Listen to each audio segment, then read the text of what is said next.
March 2nd, 2020, the Thinkpad X230 unboxing and Manjaro install. Guten Tag! Today is March 2nd, 2020. Today we have a special treat. What is this, you say? Why, it's an eBay purchase from the land of Texas, where Richard Hammond lives. So, you're probably very curious why in 2020 I would be purchasing something off eBay that was new many moons ago. And it is an old crusty ThinkPad, complete with charger.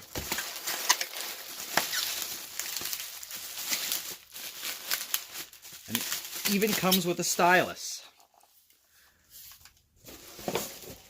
Behold, the Thinkpad X230. In pristine condition, no less.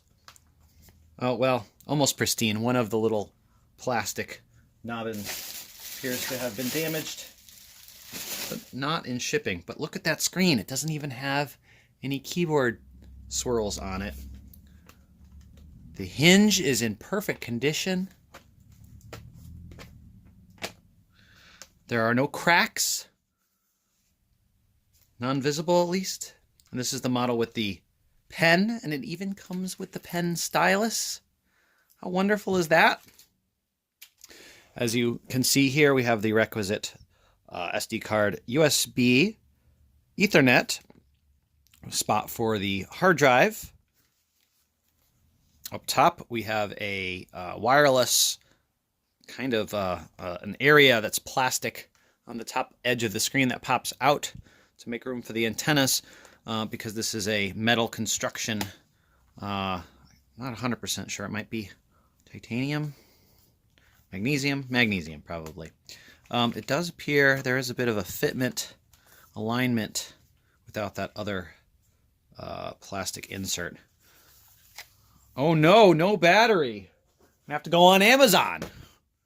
Order one brand spanking new from Sun.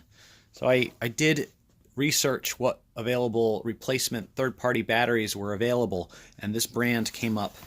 They're available for about $30 cheaper on Banggood or Alibaba, but I wanted it, well, faster than 4 months from now. So I ordered brand new battery.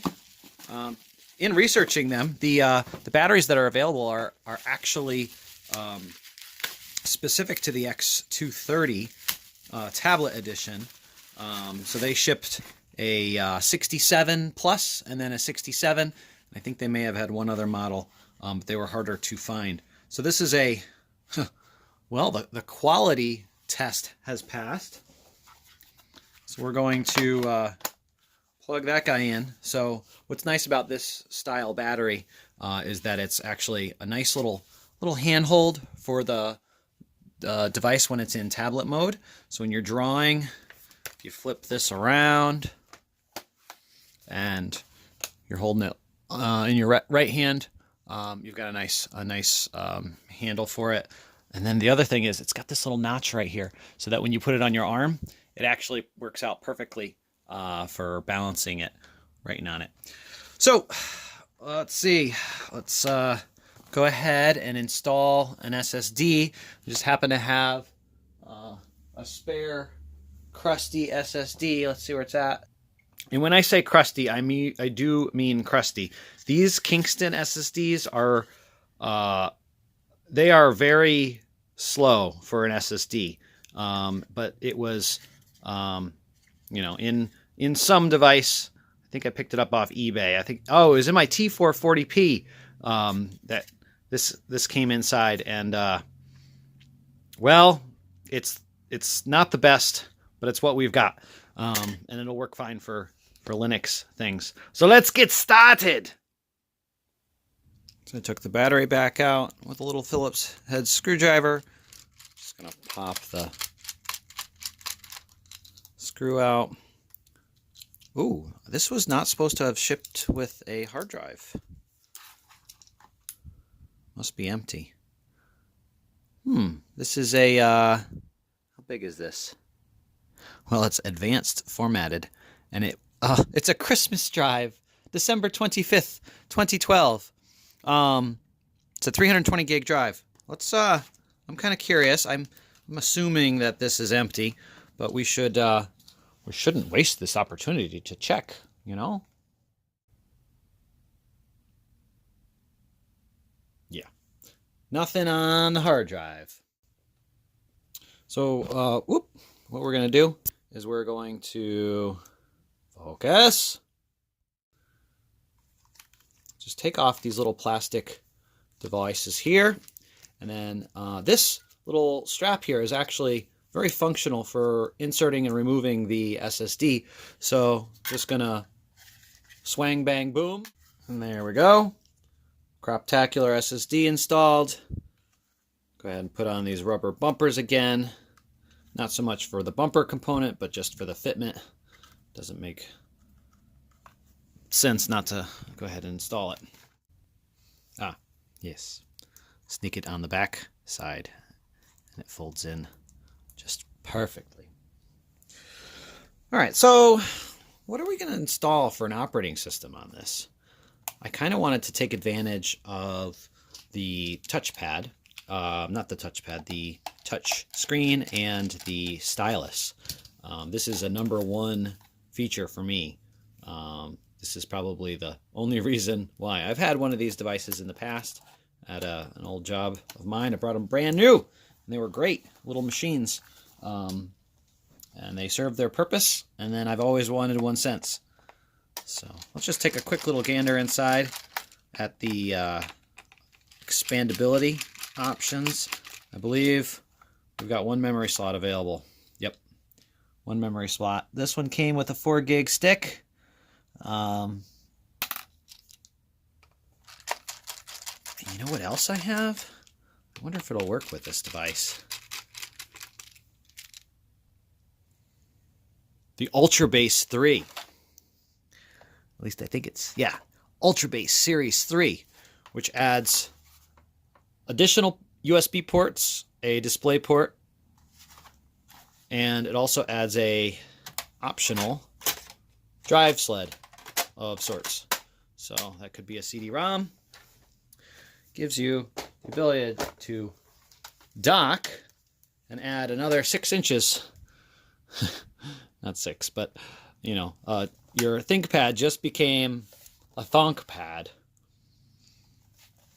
There were optional other accessories that were in a similar form factor. There was a slice battery, which is the shape of this, but it has a giant battery inside. So that makes me curious if one can't just be retrofitted into the empty space inside there. I know that there are also a variety of other ThinkPad of that series that use the same docking connector. And so the various options depended on which model of the dock you purchased. So this one was part number 45NM588. Yeah, blurry-tastic. But basically it means that it had more of the USB and it particularly had the DisplayPort and the DVI in addition to the VGA. So this is like the super supreme version of it. It works with the X230. Now, of course, you gotta slide your docking station, but not by design. So the connector on the bottom does line up, but it was never designed to use this particular device. You got to find the right spot. I had to pry off all the plastic bits to be able to use this, and it's not exactly an ideal. This was designed for a Thinkpad T430 series. Well, this came out around the same time. It takes some finesse to find the right spot. It is possible. Oh, now I've got to actually do it, huh? Okay, so it does fit. It is attached. And then to eject it, it comes up. And it just grabs it by these little footsies there. I feel like I had to do something else to it too.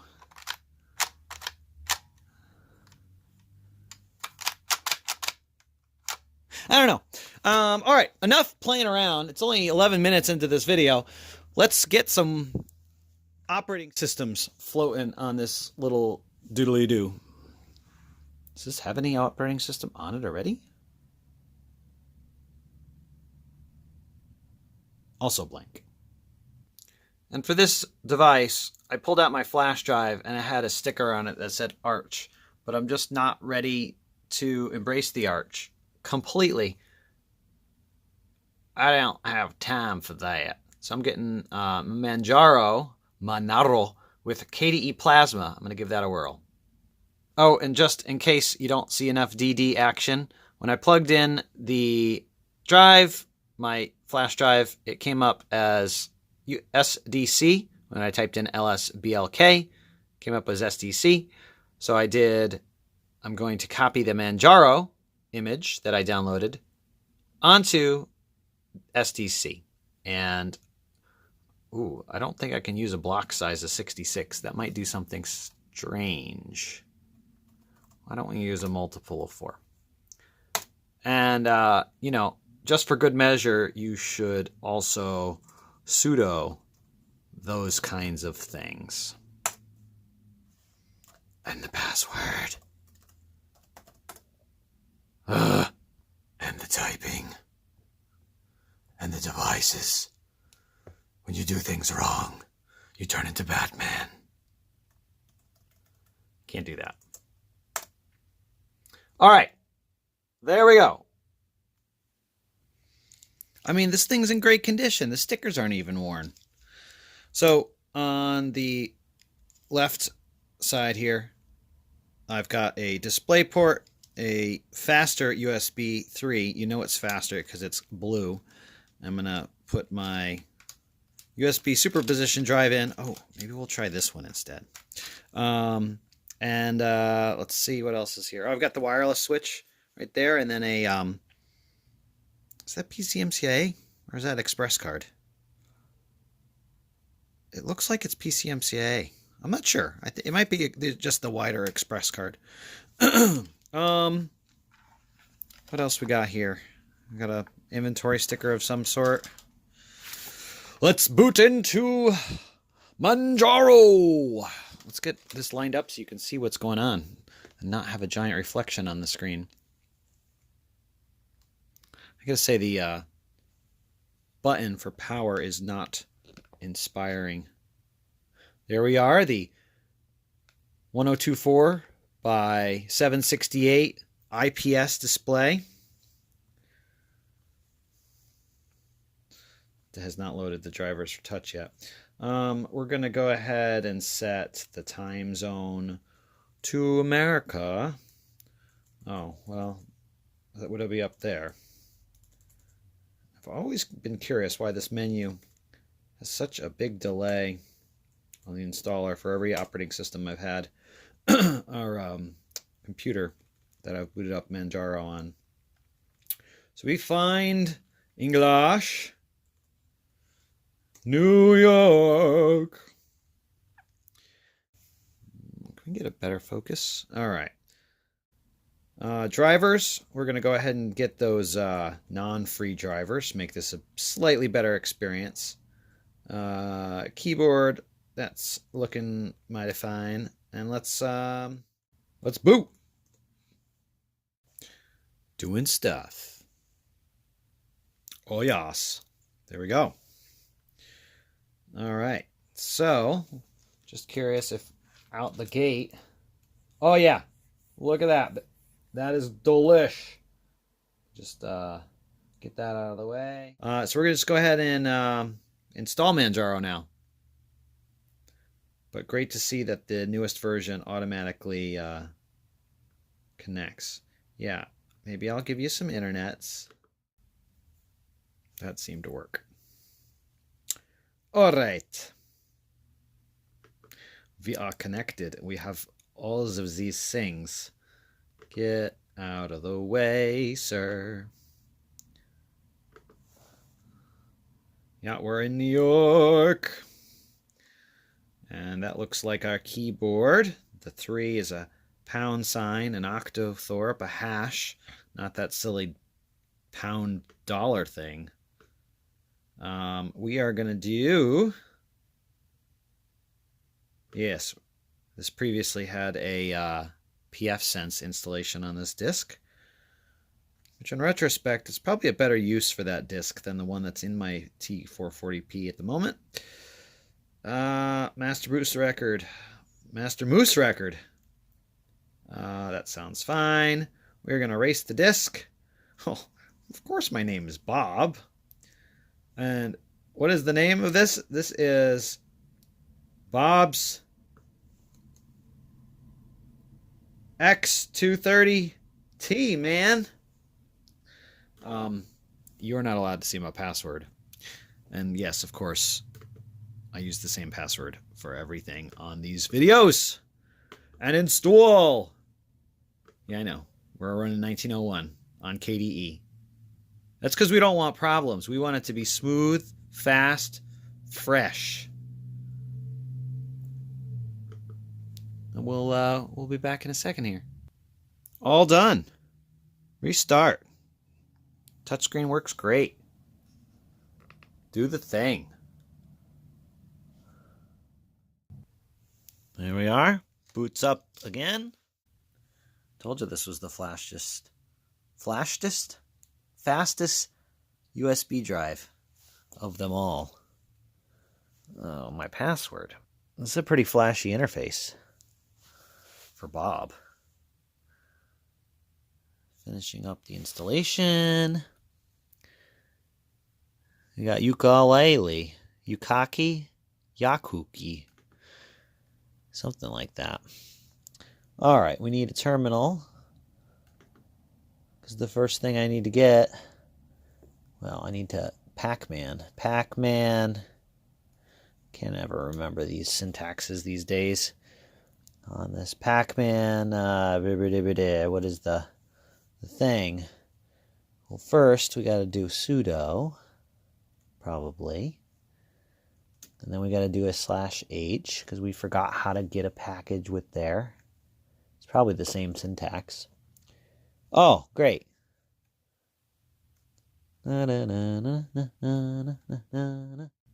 Okay, 20 minutes in, and we figured it out. There, that's better. Just needed a little bit of internet connection. So you have to connect once in the installer and then a second time once you get the operating system installed. That makes sense. Yes, I'd like to proceed with the installation, please. And then neo fetch. There we go. Beautiful operating system. I bet this will now provide me with options for updates. Yeah. I wanted to get a program called Joplin. I want to see what that looks like. It's supposed to be an open source alternative to Evernote or OneNote. Tom Fleet on the interwebs had tweeted about it. I think it was Tom. No, Janis Joplin, Joplin. No, we're gonna have to Google this live on the air. Live on. Ooh, that's a fun little icon. Little bouncing fox. Joplin Linux. Joplin, there it is. Joplin app. Yep. How do I get it? Is it like a... right, if we're on Linux. Oh, okay. A little different. So we'll copy that. We'll go over to our workspace. Control-Shift-V. Yeah, there we go. Hey, it's doing a download. Do the thing, buddy boy. Let's see, can we... Alright, let that do its thing. That's a pretty cool animation right there. I like that. You know, I like it when they do things that are nice. All right, we got it. Let's launch it. Joplin. Oh, it created a desktop icon. All right, fine. We're gonna go click on yonder desktop icon. Get out the way. Get out the way. Launch my app. I don't see it. Maybe it's out here. Joplin for desktop. There we go. Little bouncing icon.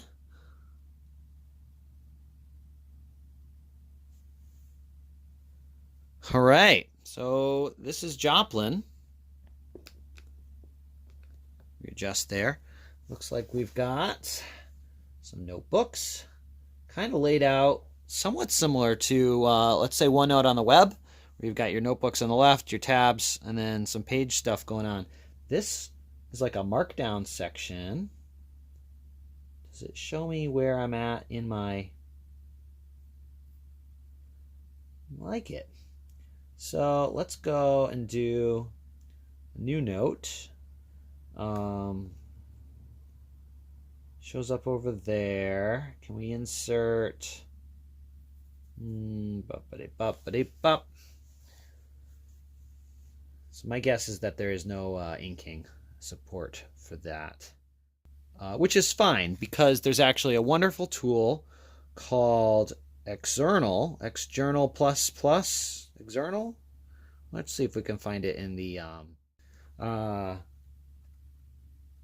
Xournal on Manjaro.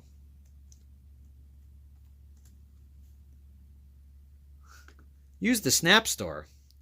Oh, well, I could have guessed that, huh? And we do the search. Xournal. Da-da-da. Of course, I'm always choosing the difficult option. Install and apply. Why don't we use our touchpad? Of course, you always want the password. And synchronizing the things, applying the things. It finished installing. Let's give it a try. Up. And let's try some drawing. Oh, we need to be in full tablet mode for this. Zoomulate out so you can appreciate this transitional experience for yourself. Zoom the...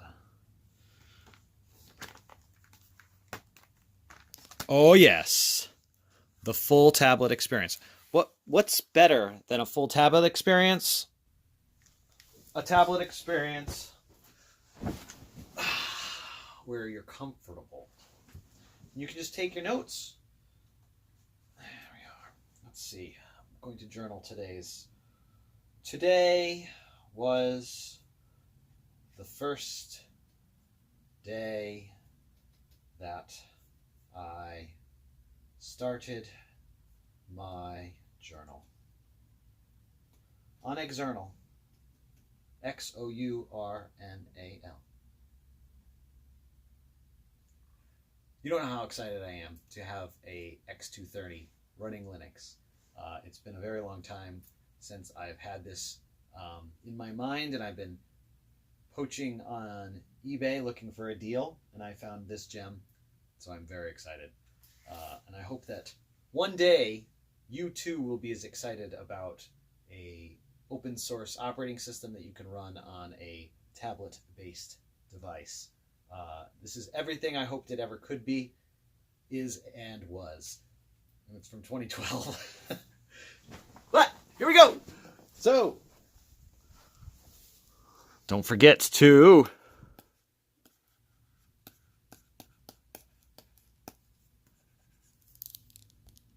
subscribe.